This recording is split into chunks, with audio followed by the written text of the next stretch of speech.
आप देखें हुए स्पीक्स आईसीसी टी20 वर्ल्ड कप के जो दिन करीब आ रहे हैं, तमाम टीमों के स्क्वाड्स तो सामने आते जा रहे हैं, लेकिन बांग्लादेश क्रिकेट टीम इन दिनों बहुत ज्यादा खबरों में है। यह खबरों का सिलसिला शुरू कहां हुआ, जब केकेआर के एक प्लेयर को रिलीज कर दिया गया जिसका ताल्लुक बांग्लादेश से था।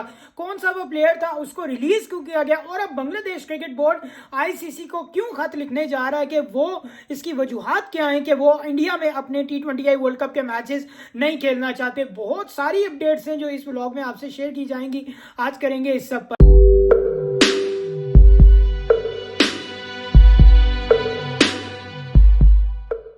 ये सुएज आईसीसी टी20 वर्ल्ड कप की आमद है। जो दिन करीब आ रहे हैं, माहौल गर्म होता जा रहा है। तमाम टीमें अपने स्क्वाड्स अनाउंस कर रही हैं। पाकिस्तान क्रिकेट टीम के स्क्वाड्स के हवाले से ये अपडेट मौजूद है कि ये स्क्वाड जो प्रीलिमिनरी स्क्वाड है वो आईसीसी को तो फॉरवर्ड कर दिया गया है, बट स्टिल मीडिया में रिलीज नहीं किया गया। लेकिन 2 दिन कबल एक खबर आई सोशल मीडिया पे और समाजी राब्तों की वेबसाइट के जरिए लोगों तक पहुंची कि मुस्तफिजुर रहमान जो बांग्लादेश के फास्ट बॉलर हैं, उनको आईपीएल की केकेआर की जो फ्रेंचाइज है उनसे रिलीज कर दिया गया।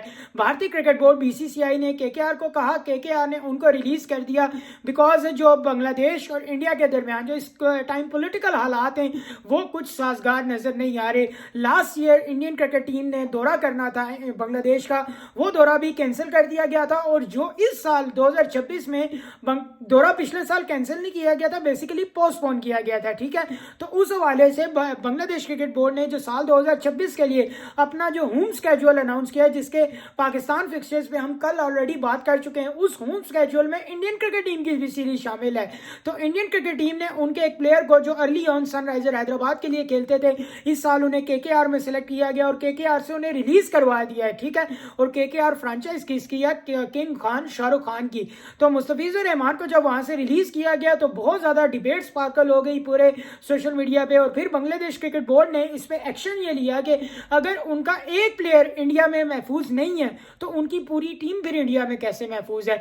बांग्लादेश ने अपने जो 4 ग्रुप स्टेज के मैचेस हैं उसमें से 3 मैचेस उन्होंने इंडियन टेरिटरी खेलने हैं। ठीक है, तो देखें इंडिया के हवाले से अगर हम पॉलिटिकल डिबेट्स से आगे देखें तो पहले पाकिस्तान वहां पे महफूज नहीं है, पाकिस्तान के मैचेस को श्रीलंका वहां से शिफ्ट किया गया और अब बांग्लादेश क्रिकेट बोर्ड बाकायदा तौर पर आईसीसी को खत लिखने जा रहा है। देखें बांग्लादेश की जो साबिक प्राइम मिनिस्टर थी शेख हसीना वाजिद, वो इस टाइम जलावतनी काट रही हैं इंडिया में। अगर इंडिया में उनकी साबिक वजीर आजम महफूज हैं बांग्लादेश की, तो बांग्लादेश के क्रिकेटर्स क्यों महफूज नहीं है, ये बहुत बड़ा सवाल है।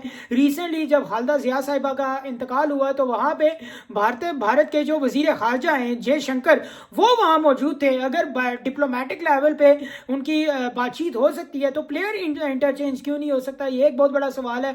वहां पे उनकी मुलाकात जो पाकिस्तान में कौमी असेंबली के स्पीकर हैं अयाज सादिक, उनसे भी हुई, वो भी कुछ तस्वीरें चली थी। लेकिन पॉइंट इज दैट कि अगर Bangladesh cricket board officially ICC से कांटेक्ट करता है, जो कि है तो बीसीसीआई, ठीक है, इंडियन क्रिकेट कंट्रोल ही है ना वहां पे, तो वहां पे अगर वो कांटेक्ट करते हैं, वहां पे आगे जे शॉ मौजूद हैं, तो क्या उनकी ये जो अपील होगी कि उनके प्लेयर्स इंडिया में महफूज नहीं है, उनके मैचेस इंडिया से श्रीलंका में शिफ्ट किए जाए, क्या ये वो ऐसा कर पाएंगे? और अगर वो ऐसा करते हैं तो obviously it's clear and cut, अगर वो इंडिया खेलने नहीं जाएंगे तो 2026 में जो बांग्लादेश में इंडिया का टूर एक्सपेक्टेड है, जो होम फिक्सचर्स में लिखा हुआ भी है, तो ऑब्वियसली बात है फिर वो भी नहीं होगा। और इससे बांग्लादेश क्रिकेट टीम को और बांग्लादेश क्रिकेट बोर्ड को बहुत बड़ा माली नुकसान होगा। इंडियन क्रिकेट टीम के साथ ऑब्वियसली जब किसी टीम की बायलैटरल सीरीज होती है और वो हो भी आपकी होम कंडीशंस में, तो ऑब्वियसली ब्रॉडकास्टिंग के पैसे, स्पॉन्सर्स के पैसे बहुत, अगर आप किसी और टीम के खिलाफ खेल रहे हैं तो शायद फाइनेंशियल मॉडल इधर खड़ा है, और अगर आप इंडिया के खिलाफ खेल रहे हैं तो शायद वो यहाँ पे जा रहा है। ठीक है, तो इसका बांग्लादेश क्रिकेट बोर्ड को फाइनेंशियली भी बहुत नुकसान होगा। और क्या बांग्लादेश क्रिकेट बोर्ड में इतनी सख्त है कि वो इतना बड़ा फाइनेंशियल नुकसान उठा पाएंगे? लेकिन प्लेयर्स की सिक्योरिटी तो ऑब्वियसली उनके लिए एक बड़ी इंपॉर्टेंट चीज होगी ना। तो लेट्स सी वो आईसीसी को खत लिखते हैं, ये बात तो मेरा ख्याल है क्लियर है कि वो खत लिख भी देंगे, लेकिन आईसीसी का क्या रिस्पांस आता है? क्या आईसीसी उनके मैचेस बांग्लादेश से इंडिया के से श्रीलंका शिफ्ट करता है या नहीं करता? देखें अब जो क्रिकेट की ओवरऑल कम्युनिटी है ना, उसमें भी देखें अब बहुत, एक तो क्रिकेट खेलने वाले ममालिक ऑलरेडी हैं 10-12 जो नो टेबल ममालिक से, ठीक है, और उन 10-12 12 में से भी जो तीनों फॉर्मेट एक कंपिटिटिव लेवल पे आके खेलते हैं वो 4-5 हैं, यानी जिनकी तीनों फॉर्मेट में इक्वल प्रेजेंस है, तीनों फॉर्मेट में उनकी इक्वल स्ट्रांगनेस नजर आती है। कुछ ममालिक हैं लाइक पाकिस्तान हो गया, टेस्ट क्रिकेट में शायद हम उतना अच्छा नहीं खेल पाते। अगर हम वेस्ट इंडीज को देखें तो वो T20 में आई में बहुत आगे नजर आते हैं। अगर हम अफगानिस्तान को देखें तो व्हाइट बॉल स्पेशली T20 आई में वो आगे आगे हैं। ओडीआई में भी उनकी परफॉर्मेंस रिलेटिवली बेटर है, बट टेस्ट क्रिकेट में उनका इतना सिक्का नहीं जमा हुआ। तो इस तरह से देखें, एक तो ऑलरेडी ये गेम की प्रेवेलेंस बहुत कम है और उस गेम में भी पॉलिटिकल इंटरफेरेंस इतनी इन्वॉल्व है कि पाकिस्तान और इंडिया के मैचेस पहले ही नहीं हो रहे।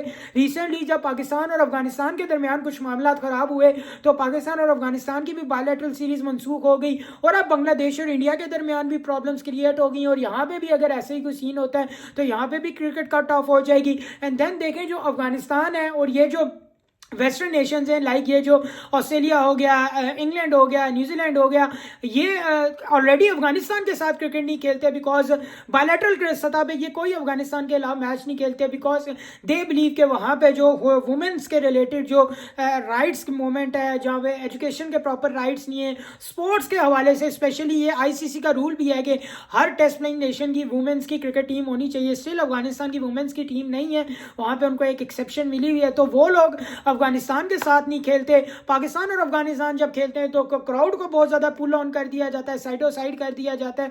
तो डैट्स मीन के यार आप देखिए कि एक छोटा सा क्रिकेट फ्रेटर्निटी है पूरी दुनिया में और वो भी इतनी ज्यादा पोलराइज्ड है। हम तुम्हारे खिलाफ नहीं खेलना चाहते, तुम हमारे खिलाफ ना खेलो, ये उसके खिलाफ नहीं खेलेगा, तो आखिर खेलेगा कौन आपस में? ठीक है, क्रिकेट की क्वालिटी ऑलरेडी इतनी डाउन हो चुकी है लीग क्रिकेट की वजह से और ऊपर से ये जो पॉलिटिकल मामला क्रिकेट पे असरअंदाज होते हैं और आईसीसी T20 वर्ल्ड कप शुरू होने से पहले इस तरह का एक बड़ा वाकया होना जिसमें एक पाकिस्तान और इंडिया का तो देखें एक समझ आता है, एक जंगी माहौल की वजह से ऐसा हुआ और वहां पे देखेंगे अब बांग्लादेश भी अगर इस तरह एक रिस्पांस क्रिएट करेगा और बांग्लादेश की बात किसी हद तक ठीक भी है कि यार अगर एक प्लेयर नहीं महफूज तो पूरी टीम कैसे महफूज है। और बांग्लादेश के जो मैचेस मोस्टली हैं भी वो बंगाल रीजन में, जो कि कोलकाता वगैरह जो एक बंगाल में आता है, तो वहाँ पे उनके ज़्यादा मैचेस हैं। तो लेट्स सी क्या एक आउटकम निकलता है इस सारी साइंस का, इस सारी थ्योरी का। क्या मुस्तफिजुर रहमान दोबारा जा पाते हैं और बांग्लादेश के हवाले से क्या बात चलती है? बांग्लादेश को हम इन दिनों बहुत ज़्यादा डिस्कस कर रहे हैं। कल हमने बांग्लादेश के फिक्चर्स पे बात की थी, अब किसके ब्लॉग के बाद आप जो ब्लॉग देखेंगे वो